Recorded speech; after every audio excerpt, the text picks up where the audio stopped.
Mais celui qui commet un adultère avec une femme est dépourvu de sens. Celui qui veut se perdre agit de la sorte. Il n'aura que plaie et ignominie, et son opprobre ne s'effacera point. Nous voulons écouter un témoignage.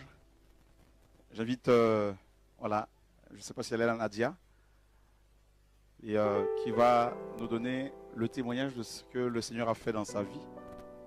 Et elle a eu à en parler samedi dernier, après le programme de réveil. On a fait une émission, on a improvisé une émission de quelques minutes. Et c'est terrible ce que le Seigneur a fait dans sa vie, ce qu'elle a vécu, ce qu'elle a vu. Et je crois que ceux qui doutent encore que l'enfer existe seront bien interpellés. Donc, c'est une personne que le Seigneur cherche depuis très longtemps. Elle a refusé l'appel du Seigneur pendant longtemps. Elle a fui le Seigneur. Et Dieu est allé la chercher. Et voilà. Donc, que toute la gloire revienne au Seigneur, au nom de Yeshua. Amen.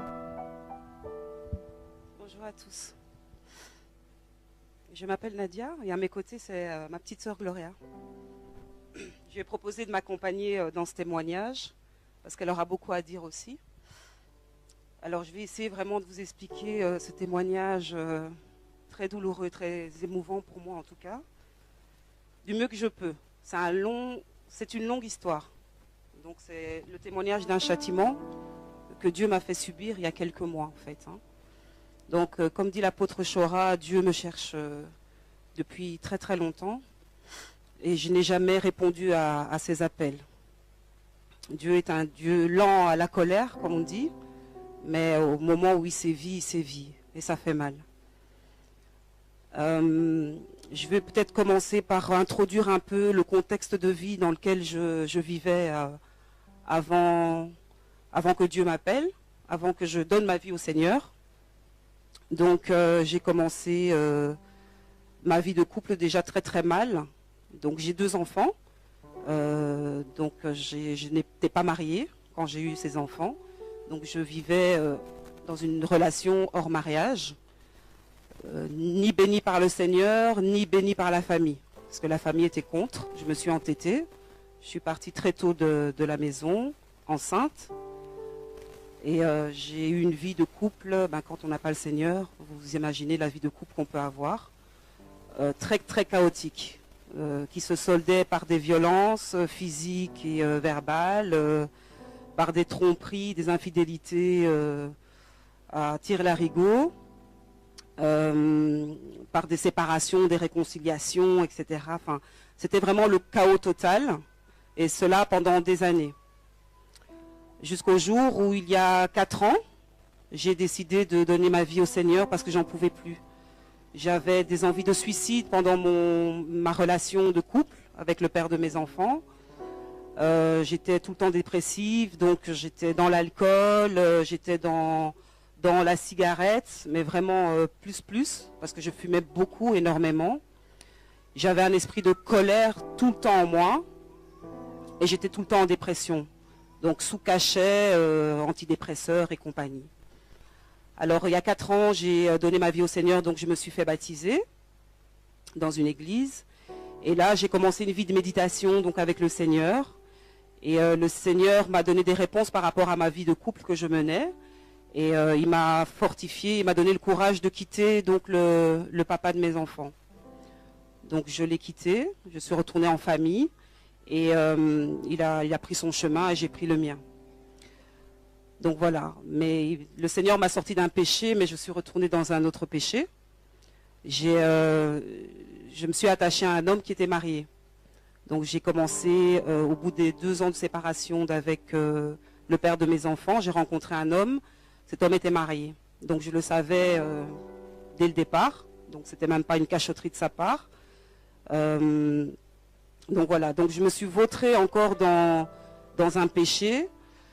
J'ai eu cette relation pendant 2 ans avec cet homme marié, tout en continuant évidemment ma vie de prière.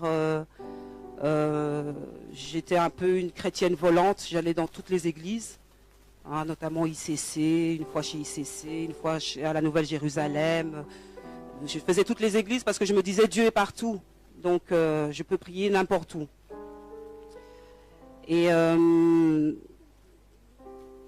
dans cette relation, Dieu m'a interpellée plusieurs fois par le canal de différentes personnes. Donc des frères, je suis de Bruxelles en fait, donc ça je ne l'ai pas précisé. Donc il y a une assemblée à Bruxelles et donc 2 frères m'ont interpellée par rapport à ma relation. C'était Dieu qui parlait. Je me suis entêtée en disant mais non, etc. Je n'y croyais pas. L'apôtre Chora aussi m'a interpellée 2 fois je pense. Il m'a délivré même d'un esprit de mort. Mais je me suis entêtée. J'ai continué avec cette relation adultère. Il m'a interpellée au travers de ma sœur aussi. Je n'ai pas écouté. Je disais mais non, c'est le Seigneur qui veut aussi, etc. Enfin, j'étais vraiment très voilée à ce moment-là et je n'ai pas écouté le Seigneur. Et donc au mois de mai, la semaine du 20 mai, j'ai commencé à me sentir très bizarre. J'ai commencé à être animée d'un zèle excessif. J'étais hyper active. Je parlais, j'avais un débit de parole très intense. Les gens ne me comprenaient pas. Et même dans le cadre de mon boulot, mes collègues me disaient mais enfin, Nadia, tu as beaucoup d'énergie. Enfin, il y a quelque chose qui ne va pas. Est-ce que tu es en dépression? Et moi, je disais mais non, tout va bien. Je pétais la forme, etc. Mais on voyait très bien que j'étais déjà animée d'esprits qui me tourmentaient en fait. Le 28 mai, c'est ce jour-là où tout a basculé, où j'ai su que j'étais prise par des esprits démoniaques et sataniques. J'ai commencé à perdre la mémoire et j'ai commencé aussi à devenir folle en fait, à perdre l'esprit. Et donc ma famille remarquait qu'il y avait des choses qui n'allaient pas et en même temps j'écrivais beaucoup, donc j'étais aussi habitée par le Saint-Esprit parce que tout ce que j'ai écrit, j'ai quelques phrases, je pense dont je dois parler, parce que je pense que c'est pour le peuple de Dieu. C'est Dieu qui m'a guidée dans ces phrases-là. Donc c'est des phrases que je ne peux pas garder pour moi, c'est des messages qui viennent de Dieu. Donc j'écrivais beaucoup, notamment je disais, je perds ma mémoire, je m'en vais avec mes péchés, garder mes filles, c'était comme un testament. Moi, je ne me souviens même pas, je me suis souvenue de tout cela lorsque je suis sortie de l'hôpital, parce que j'étais à l'hôpital psychiatrique. Donc voilà, pour revenir au 28 mai, j'ai commencé à perdre la tête et perdre la mémoire ce jour-là. Et ma mère m'a demandé, est-ce que tu veux qu'on appelle des frères pour prier pour toi? J'ai dit oui. On a appelé... Excusez-moi. Dieu est grand. Gloire à Dieu. Publiquement ici, je lui dis pardon. Et il m'a fait grâce parce qu'aujourd'hui, j'ai la grâce de pouvoir vous parler. Parce que j'étais morte. Donc ces frères sont venus prier à la maison. Et là, j'étais folle, quoi. Ça, c'est un témoignage que plus ma soeur pourra vous donner, parce que moi, je ne me souviens plus tellement de ce qui s'est passé. Je sais que j'étais tourmentée par des esprits et je perdais la tête. Et un des frères a dit à ma soeur, on ne peut rien faire. C'est un châtiment de Dieu.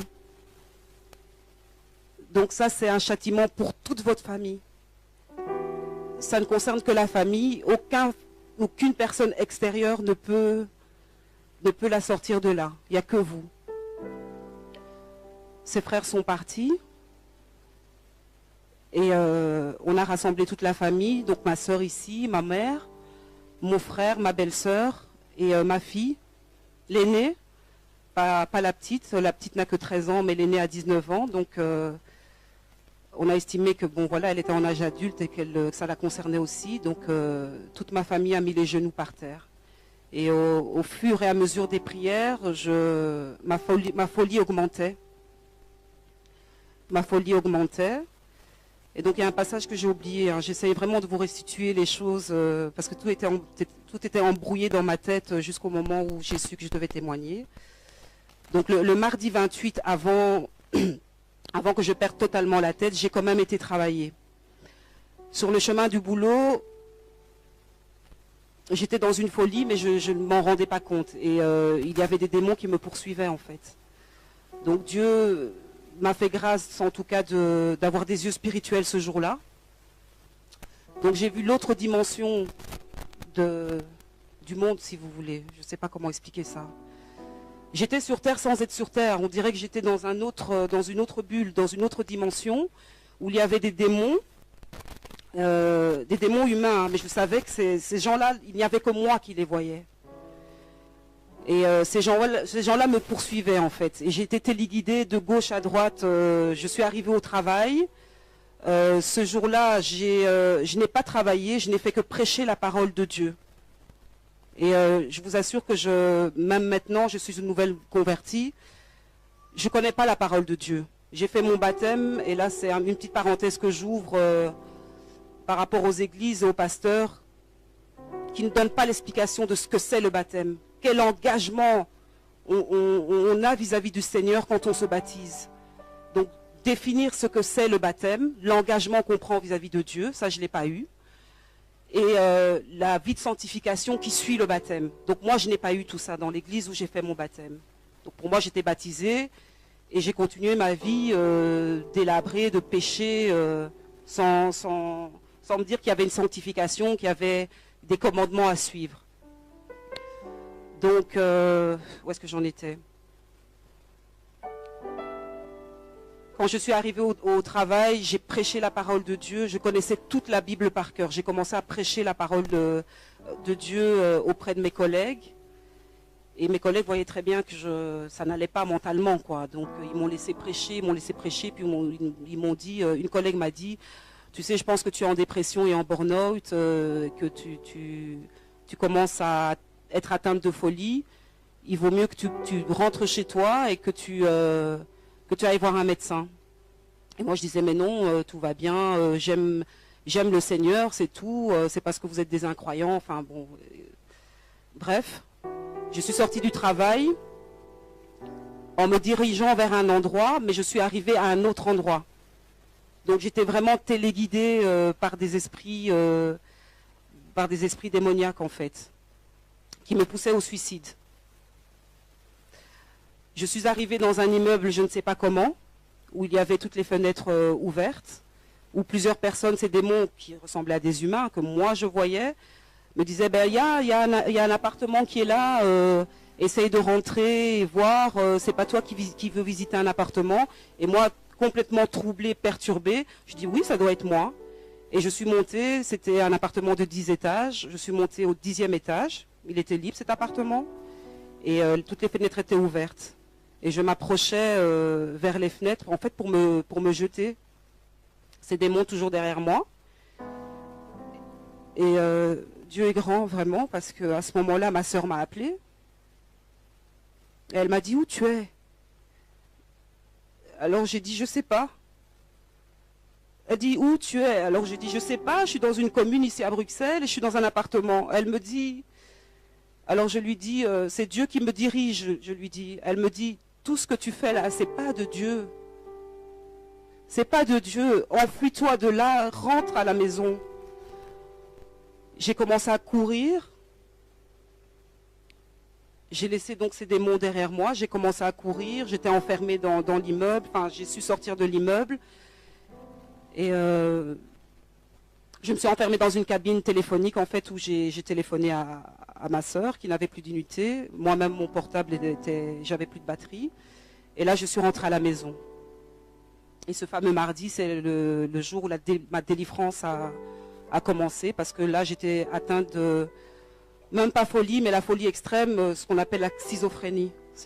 En tout cas, j'étais diagnostiquée quand j'ai été internée, schizophrène.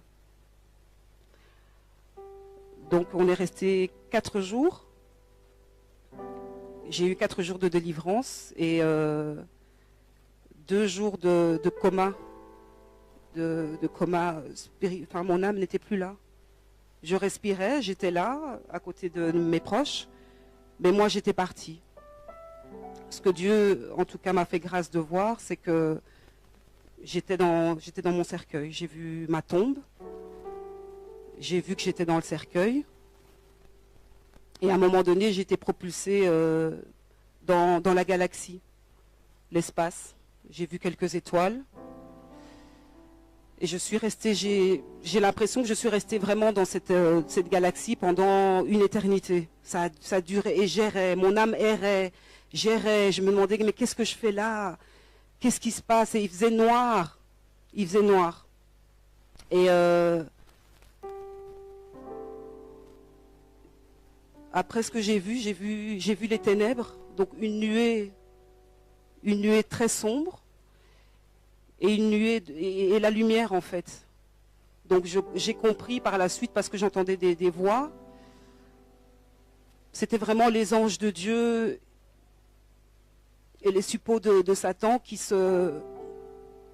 pas négocier parce qu'on ne négocie pas avec Dieu, mais le diable qui réclamait mon âme en fait et ma vie. Et il disait, mais enfin, Seigneur, il y a un pacte qui a été fait. Elle n'a pas suivi tes voies. Elle n'est plus digne d'être appelée enfant de Dieu. Donc elle est devenue mon enfant. Donc voilà, il faut nous la laisser. Donc c'était vraiment comme s'il y avait un combat spirituel entre les ténèbres et la lumière. Et à ce moment-là, je ne sais pas, un esprit démoniaque m'a pris et m'a demandé si j'étais prête. Et il m'a dit, regarde en bas, là-bas, le trou noir que tu vois, on va y descendre. Et là, j'ai commencé à crier. Et je criais réellement, puisque ma sœur m'a dit par la suite, quand j'ai retrouvé mes esprits, que Dieu est vraiment grand et il a tout fait. C'était vraiment sous son contrôle, parce que la manière dont tu criais, c'est pas possible qu'on n'ait pas eu des voisins qui sont venus à la maison pour réclamer des tapages nocturnes en plus, puisque ça se passait la nuit. Et donc cet esprit démoniaque m'a précipité dans le trou. Et en fait, j'ai vu de la terre. On descendait dans vraiment les profondeurs de la terre. J'ai vu beaucoup de terre et il faisait noir. Et je criais, et il faisait noir. Et au plus on s'enfonçait, au plus je criais. Et puis à un moment donné, on s'est arrêté, comme dans une espèce d'ouverture, comme dans une grotte. Et là, l'esprit m'a dit, est-ce que tu es prête? Parce que ici, c'est l'enfer. Et on va commencer à prendre... Je suis vraiment désolée. Hein. Comme je disais la fois passée, c'est quelque chose que j'ai enfui dans ma mémoire. Je ne voulais pas témoigner à la base. Mais Dieu me pousse pour libérer son peuple. Donc je ne peux pas garder ce témoignage pour moi. Mais c'est ce que j'ai vécu est très douloureux. Donc cet esprit démoniaque m'a expliqué que voilà, ici c'est l'enfer. On va commencer à atteindre le premier niveau. Et il m'a expliqué qu'il y avait 7 niveaux en enfer.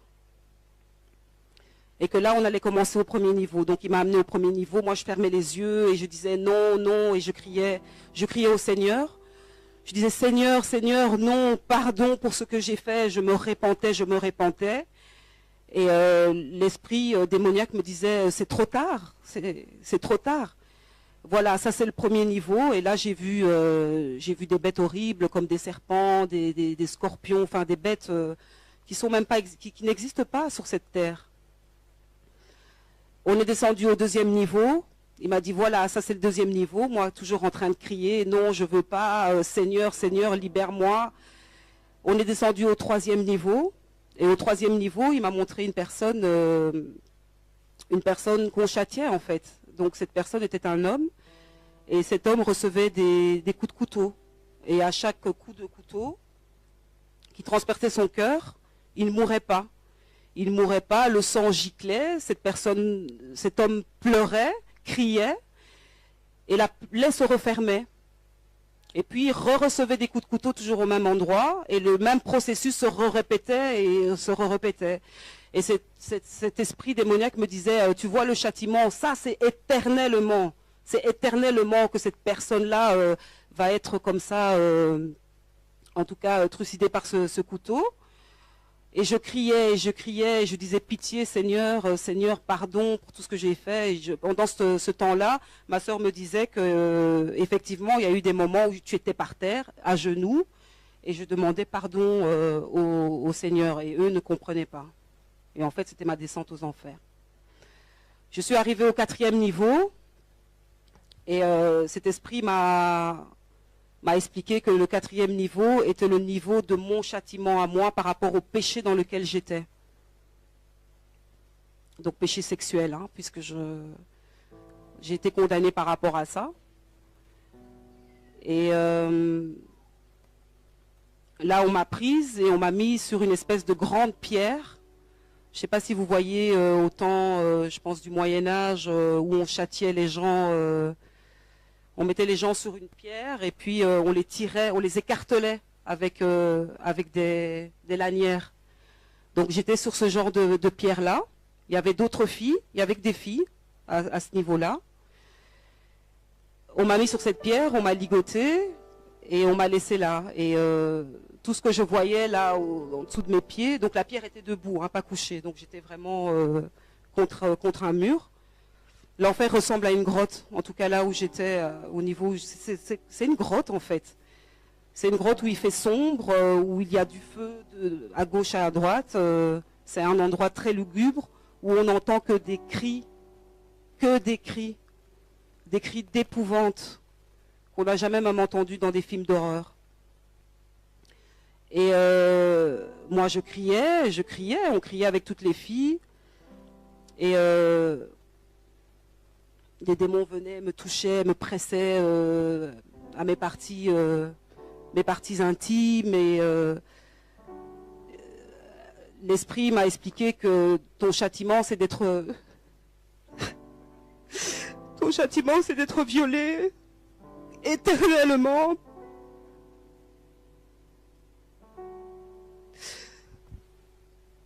Et j'étais violée par un démon. Que je pense être Satan, il ne s'est pas présenté. On était toutes violées par ce même démon.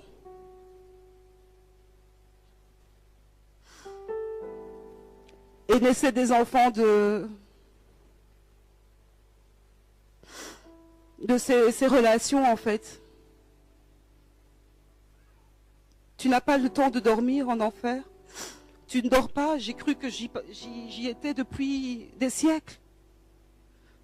Et c'est sans arrêt, on ne ferme pas les yeux en enfer. On n'a pas un temps où on peut se dire « Ah, mon bourreau est parti, je peux un peu fermer les yeux et je dors ». Non. C'est sans cesse, c'est sans arrêt. J'ai pas vu le 5e, 6e et 7e niveau. Tant mieux. Parce que moi, mon châtiment s'arrêtait là, en fait. Hein. Donc, comme j'ai expliqué, en fonction du péché dans lequel on est, c'est ce que j'ai compris, c'est ce qu'on m'a expliqué en tout cas, c'est ce que l'Esprit m'a expliqué, il y a des niveaux. Il y en a 7. Et vous vous rendez compte le niveau où moi j'étais, plus que la moitié, quoi. Enfin, j'étais presque au niveau du 7e pour moi. Donc le péché de l'immoralité sexuelle est un péché sévèrement puni. Et je priais quand j'étais en enfer. J'ai pas cessé de prier mon Dieu. J'ai pas cessé de demander pardon. J'ai déposé le pardon aussi auprès de la femme de cet homme. Parce que c'est vrai qu'on pêche contre Dieu, mais dans les actes que l'on pose, il faut aussi voir la personne à qui on fait du mal, qui est aussi un enfant de Dieu. Donc moi j'ai demandé pardon.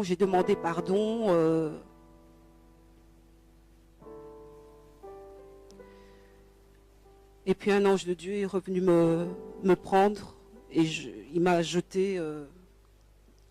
Il m'a jeté près du parvis de notre Seigneur. Où là, je me suis repentie et j'étais à genoux devant le parvis. Voilà. Je sais pas si je suis passée à côté de... Oui. Et donc pendant mes songes et mes délires, je sais pas comment interpréter ça, mais bon, je vais quand même témoigner de ça. Je me suis vue en fait crucifiée comme Jésus-Christ en fait. On m'a attachée sur une croix. Et cette croix a été mise dans une église catholique. Et on va comprendre, je sais toujours pas comment interpréter cela. On m'a mis dans une église catholique. Ensuite, cette croix s'est retrouvée à la maison, moi dessus. Et quand je suis arrivée à la maison, je voyais tout le monde affairé, en train de faire ses valises, ma mère, ma sœur, ma belle-sœur, mon frère, les enfants, tous mes neveux, nièces. Il y avait deux frères aussi qui étaient là de l'assemblée et qui se préparaient. Et je me demandais, mais qu'est-ce qui se passe, qu'est-ce qui se passe? Et ma fille aînée m'a dit, maman, toi tu as choisi le mauvais chemin. Nous, on a donné notre vie à Christ, donc on part. Donc c'était l'enlèvement en fait. Et moi, je pleurais et je disais, mais non, il ne faut pas me laisser, etc. Et là, j'ai vu toute ma famille se jeter sur moi et me coller au sol pour leur permettre, eux, de partir, en fait. Et donc, ils sont partis, ils ont fermé la porte, une soucoupe volante avec une grande lumière est venue, ils se sont propulsés dans les airs, tous. Et moi, je suis restée là, dans l'appartement. Et puis, tout d'un coup, ce qui s'est passé, un truc... Enfin, c'était incroyable. J'ai commencé à voir que le soleil s'assombrissait, les ténèbres arrivaient, qu'il y avait comme des bombes qui commençaient à exploser de gauche à droite, et je regardais par la fenêtre. Il y avait des bêtes qui ressemblaient beaucoup à ce que j'ai vu quand j'étais en enfer, qui commençaient à monter de partout. Je regardais et... c'est par la suite, hein, en discutant avec la famille et en lisant dans Apocalypse que je me suis dit que c'est l'Armageddon, quoi, en fait. Où les gens s'entretuaient entre eux, il y avait des démons partout, enfin quelque chose de vraiment horrible. Il faisait noir, il y avait du feu partout, il y avait des bêtes qui datent du temps des dinosaures, qui crachaient du feu. Et donc voilà. Moi, je restais en enfer, enfermée, et ma famille était partie pour l'enlèvement. Donc voilà, je pense que j'ai plus ou moins tout dit. Je ne sais pas si... Voilà. Bonjour. Voilà, je voudrais remercier le Seigneur vraiment de nous avoir fait cette grâce de venir aujourd'hui pour témoigner. Et je remercie également le Seigneur de nous avoir fait grâce pour tout ce qui s'est passé dans ma vie depuis ma conversion. Je suis convertie depuis 8 mois. Et ma famille priait déjà en fait. J'étais la seule qui ne voulait rien savoir de Dieu. Non pas que j'y croyais pas, mais j'étais pas prête. Je vivais ma vie pour moi assez bien, parce que je travaillais. J'ai un petit garçon. Ne connaissant pas le Seigneur, j'ai été mariée et divorcée. J'ai un garçon de 12 ans. Et j'étais la rebelle de la famille. Je voulais rien savoir du Seigneur. Mais on peut monter, on peut descendre. Quand le Seigneur t'appelle, il nous a fait grâce. Et vraiment, je le remercie de tout cœur. Parce que ce qu'on a vécu avec ma sœur à la maison, c'était un châtiment pour tout le monde. Tout le monde vivait sa vie. Tout le monde ne s'occupait que de soi. Et je pense que le premier enseignement que Dieu nous a donné, c'était ça. Parce que nous avons un Dieu de famille qui aime la famille. Et la semaine que ma sœur raconte ici, c'est une semaine terrible. Pour nous, ça a duré 1 an. Moi, j'ai l'impression de revivre seulement maintenant. Le Seigneur m'a donné la force de supporter tout ça malgré mon début de conversion. Parce que quand ça s'est arrivé, j'avais que 6 mois de conversion. J'avais le feu. J'allais aux enseignements tout le temps. Donc ça m'a permis de beaucoup comprendre ce qui arrivait, de saisir très vite. Par la grâce de Dieu. Tout ce que je voulais dire aussi, c'est qu'effectivement, elle priait dans des églises de système. Moi, je ne priais pas du tout. Je ne supportais pas d'aller dans ces églises. Est-ce que c'est une grâce? Je ne sais pas. mais il nous a permis d'avoir le message de vérité par mon biais. Donc c'est à ce moment-là que à la maison tout le monde vivait sa vie, mais c'était le repos, les gens s'entendaient bien. Mais quand j'ai amené ce message de vérité, c'est devenu l'enfer déjà. Moi et ma mère, on se disputait tout le temps, pourtant on s'entend bien. Ma sœur commençait à dévier, donc elle passait du chapelet à Ave Maria, Sainte Marie, pour essayer de combler le péché dont elle vous a parlé tout à l'heure. Parce que moi, j'arrêtais pas de lui prêcher que c'était pas bon et que Dieu ne faisait pas d'exception pour tel ou tel enfant, qu'on était égaux aux yeux de Dieu. Mais elle me prétendait que, effectivement, ce qu'elle a oublié de dire, c'est qu'elle a tellement chipoté dans le péché qu'elle a eu même la vision d'un ange de lumière qui s'est présenté comme étant l'ange Gabriel, qui lui a dit « tes péchés sont pardonnés ». Donc pour elle, elle était dans le bon et que ce mari allait divorcer de sa femme pour se marier avec elle. Donc elle vivait sa vie en pensant qu'elle était consciemment une bonne enfant de Dieu. Et comme on dit, on a des alliances avec le Seigneur. Moi, quand je me suis convertie, j'étais pour moi, dans ma tête, j'étais bien. Je gagnais ma vie, je voyageais tout le temps. Quand je voulais partir, j'avais ma maman qui gardait mon fils. J'avais l'impression que tout allait bien. Mais moi-même, je m'enfonçais dans un secteur un métier, dans un secteur professionnel qui m'a donné tout de suite un esprit de Jézabel. J'avais la sirène des eaux, j'étais aussi possédée, on peut l'imaginer, vu que je ne connaissais pas du tout le Seigneur, et j'ai changé radicalement. Et c'était le secteur du cosmétique, pour peut-être affirmer. Donc la séduction est très forte. Pourtant, j'étais pas ni mannequin, ni vendeuse, non, j'étais commerciale. Il fallait que je trouve des contrats, en fait. Mais ça m'amenait à recevoir très souvent des hommes d'affaires, et je commençais à développer une attitude, que l'éducation que ma mère m'a donnée, ça ne la glorifie pas, et ça ne glorifiait certainement pas le Seigneur non plus. Donc le Seigneur m'a vraiment soulevée au vol, parce que je commençais à être vraiment démoniaque. Mais pour revenir à la semaine de ma sœur, elle a beaucoup mélangé. Elle avait le chapelet à la maison, elle avait un livre de saints, elle parlait du coq à l'âne au niveau des églises du système. Et elle a eu une semaine de Pentecôte où là vraiment tout a valsé, parce que dans une église, je tairai le nom, elle a eu une semaine où il y avait une semaine de jeûne, où il fallait qu'elle jeûne, aller prier là-bas. Et elle est revenue avec le feu en disant qu'elle avait eu qu'elle a eu son baptême de Pentecôte. Et c'est là que tout a commencé, en fait. Bien avant la semaine où elle a commencé à délirer, elle délirait déjà. Et moi, Dieu me mettait à cœur vraiment de prier. Donc moi-même, je m'étais mis en jeûne. Et Dieu était déjà au contrôle. Donc la semaine où elle a déliré, elle était vraiment, vraiment, vraiment loin. On n'avait jamais, je pense que même dans les films que j'ai vus, je n'ai jamais vu une démence aussi. L'exorciste, elle avait, à un moment, je lui ai demandé qui elle était. Et 2 jours plus tard, elle m'a répondu qu'elle était Légion. Elle avait des esprits guerriers comme pas possible. Elle nous a tous tapés. Elle insultait, elle crachait, elle faisait ses excréments où elle était. C'était la totale. Et Dieu a vraiment permis que l'on puisse la libérer à la maison, en famille, parce qu'on habite un 7e étage dans un immeuble social, donc de grande famille, et personne ne s'est plaint, or que d'habitude, même quand on tire la chasse, voilà. Donc c'était très dur.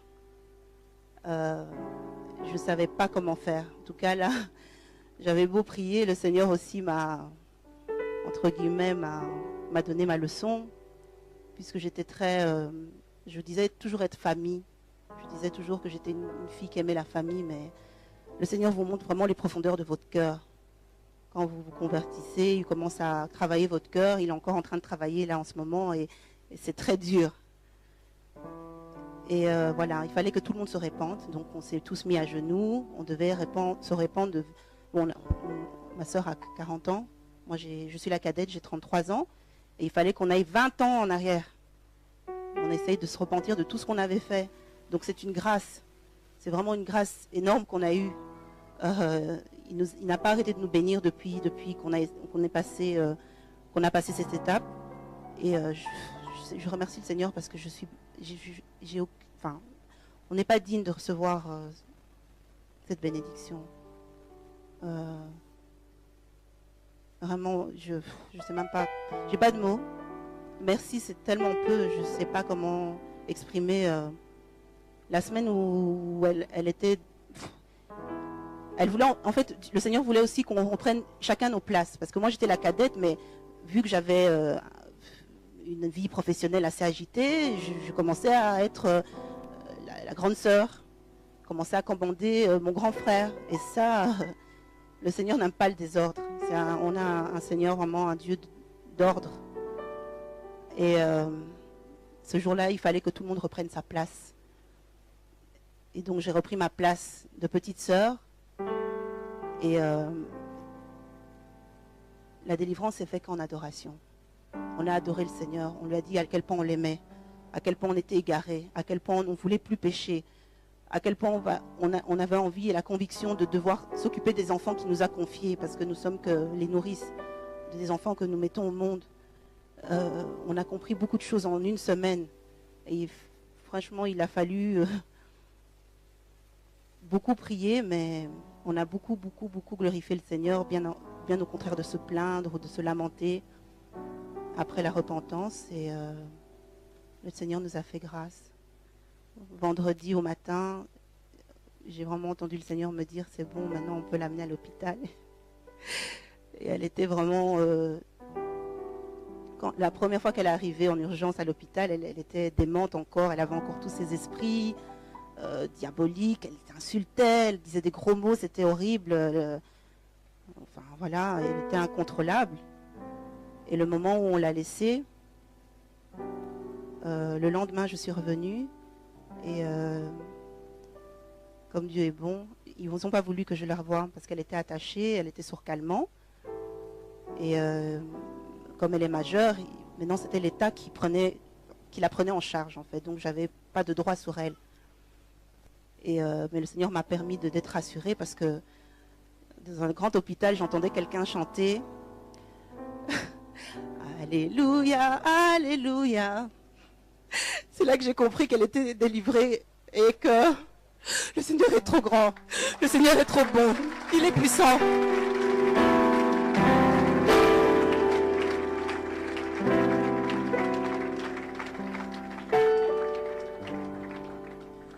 Je tiens aussi à remercier le Seigneur parce que depuis que je me suis convertie, l'alliance que tu fais avec le Seigneur, il est trop fidèle.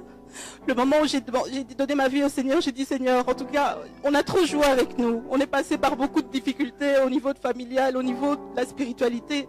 Si c'est toi vraiment Dieu qui me parle, le vrai Dieu, l'unique, le Créateur, fais que toute ma famille se convertisse.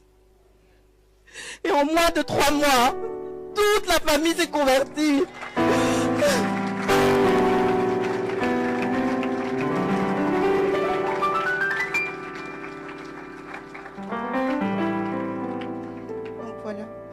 Merci beaucoup. Le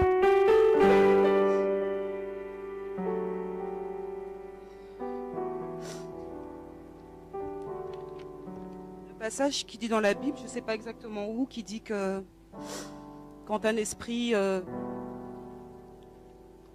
sort, oui, il revient 7 fois plus fort. Alors dans mon récit, j'ai bien dit que j'avais eu ma délivrance par le canal de l'apôtre Chora, malgré que j'étais toujours avec cet homme marié et que Dieu m'interpellait, me disait laisse, Dieu, qui je suis Seigneur, merci. Dieu m'a même interpellé de lui-même, il est descendu de son trône et il m'a parlé, il m'a dit je suis l'autorité. Ce jour-là, j'étais paralysée dans mon lit, j'ai pas su me lever de mon lit, tout ça parce qu'il voulait me sauver. Dieu ne veut pas qu'on se perde. Il souhaite que tous ses enfants soient sauvés et ne périssent pas.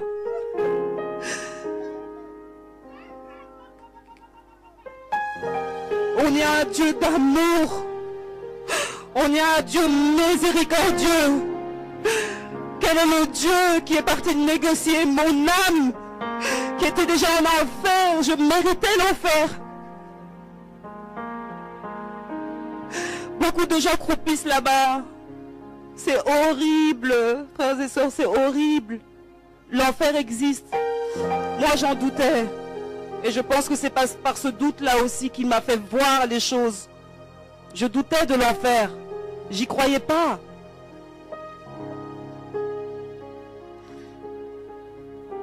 Tenez votre délivrance alors.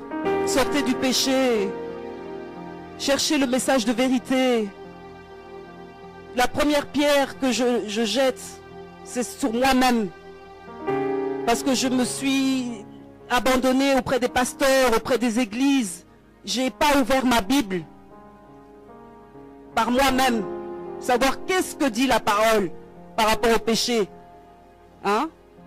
Ces églises où il y a des pasteurs qui mariés, remariés, on ne comprend rien à leurs histoires, où on dit que non, hein, au temps de Moïse, Abraham, il y avait plusieurs femmes, c'est pas grave. Où on vous dit que le divorce est acceptable. Tout ça, ça vous voile les yeux, ça vous met dans l'erreur.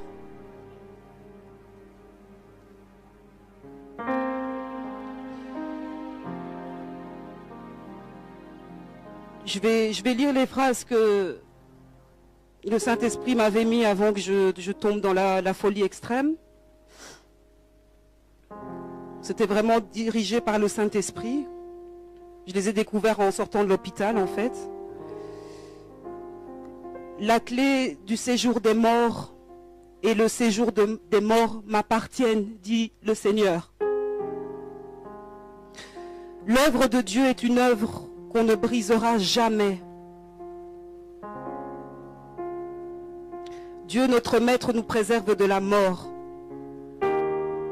Ce qui n'est pas de Dieu est sale. Je vous ai tellement aimé que je sais ce qui est bon pour vous. Car je vous ai racheté au prix de ma chair. Voilà.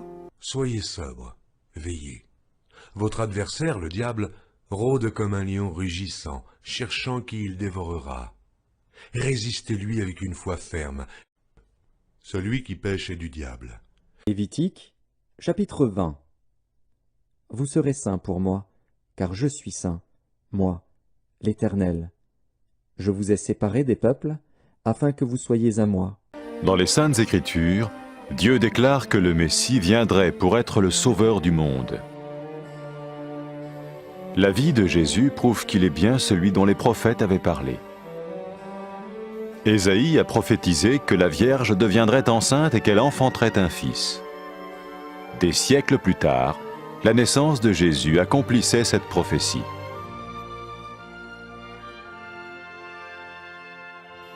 Les Saintes Écritures déclaraient que le saint à naître serait appelé le Fils de Dieu. Cela signifiait que Jésus serait le Fils de Dieu au sens spirituel et non au sens physique. Nous le voyons par sa manière de vivre. Il a guéri des malades, il a pardonné leurs péchés, les a ramenés à Dieu et leur a promis une place dans le royaume éternel de Dieu. Il s'est offert lui-même en sacrifice pour le péché à leur place. Puis il est revenu à la vie, victorieux sur la mort selon le plan de Dieu. Jésus a dit « Personne ne me prend la vie, mais je la donne de ma propre volonté. » La vie de Jésus n'a pas seulement accompli les écrits des prophètes, mais elle a aussi confirmé la vérité de la sainte parole de Dieu. Les prophètes avaient écrit « Ta parole, ô mon Dieu, est parfaite, elle dure à toujours. » Jésus lui-même a dit « Le ciel et la terre disparaîtront, tandis que mes paroles ne disparaîtront jamais. » Jésus est venu pour nous donner la vie dans toute sa plénitude. Et quand l'homme a désobéi à Dieu dans le jardin d'Éden, il a choisi sa propre voie et ses actions l'ont séparé du Créateur.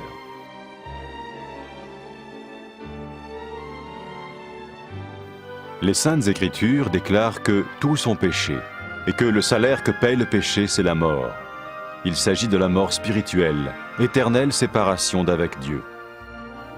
Mais tout comme Dieu a donné un bélier pour qu'il meure à la place du fils d'Abraham, ainsi il a envoyé Jésus, le Messie, mourir à notre place. Sa vie, sa mort et sa résurrection restaurent la relation entre Dieu et tous ceux qui mettent leur confiance en lui. Maintenant, non seulement Jésus pardonne les péchés de ceux qui le suivent, mais il les sauve aussi du jugement éternel de Dieu. Ils sont sûrs d'aller au paradis et de vivre avec lui pour toujours. C'est cette vie et cette liberté de la culpabilité et du pouvoir du péché que Jésus offre à chacun aujourd'hui. Cela ne veut pas dire suivre une religion, mais choisir d'avoir foi en Jésus qui dit « Je me tiens à la porte et je frappe. Si quelqu'un entend ma voix et ouvre la porte, j'entrerai chez lui. » Cela veut dire se tourner vers Dieu et croire que Jésus vient dans nos vies pardonner nos péchés et nous rendre tels qu'il veut que nous soyons. Il ne suffit pas d'approuver intellectuellement ce qu'il dit, ni de vivre une expérience émotionnelle. Nous le recevons par grâce, au moyen de la foi, par un acte de notre volonté. Lorsque quelqu'un est prêt à suivre Jésus le Messie, il peut lui parler par une simple prière. Vous sentez un soutien, vous sentez que votre vie n'est pas une vie normale. Vous sentez que vous êtes porté. C'est gratuit. Il ne vous demande rien. Il vous demande juste d'ouvrir votre cœur et d'oser croire en lui. Osez croire. On ne demande ni d'argent. On vous demande pas une souffrance particulière. On vous dit faites confiance et croyez. Essayez. Vous n'avez rien à perdre. Essayez. J'ai essayé.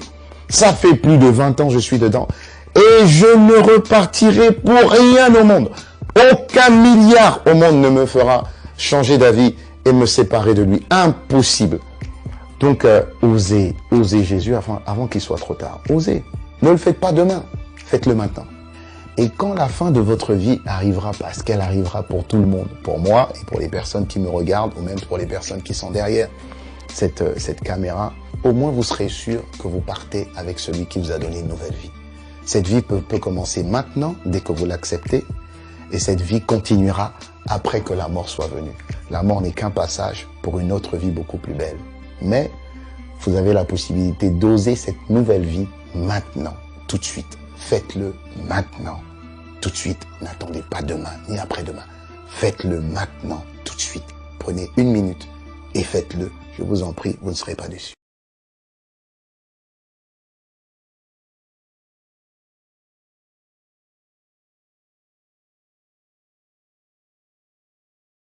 Après avoir écouté ce message, si vous avez décidé de donner votre vie au Seigneur Jésus-Christ, faites cette prière avec l'homme de Dieu.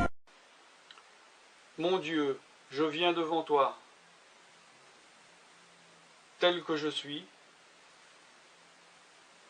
Je confesse Jésus-Christ comme mon Sauveur et mon Seigneur.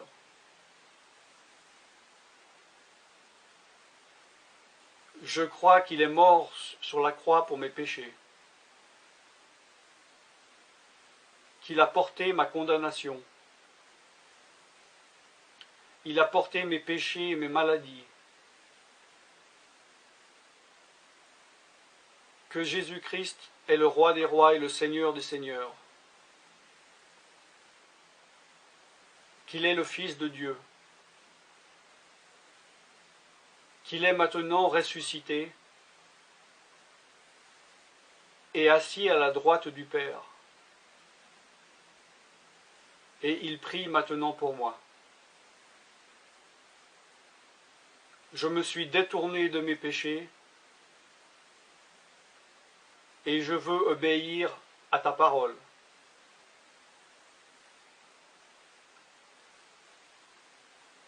Je viens à toi en te demandant, mon Dieu, de me donner ton Esprit Saint.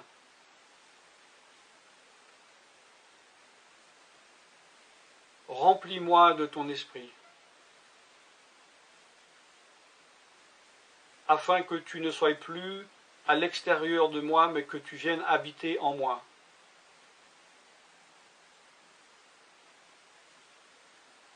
Et que je devienne ton temple. Esprit de Dieu, viens habiter en moi. Purifie-moi, lave-moi, sanctifie-moi, rends-moi pur, transforme-moi à l'image de Dieu. Je te remercie car je crois que tu m'as donné ton esprit, car tu ne mens pas. Et tu as dit dans ta parole que tu donnes à celui qui te demande. Je fais cette prière au nom de Jésus-Christ. Amen.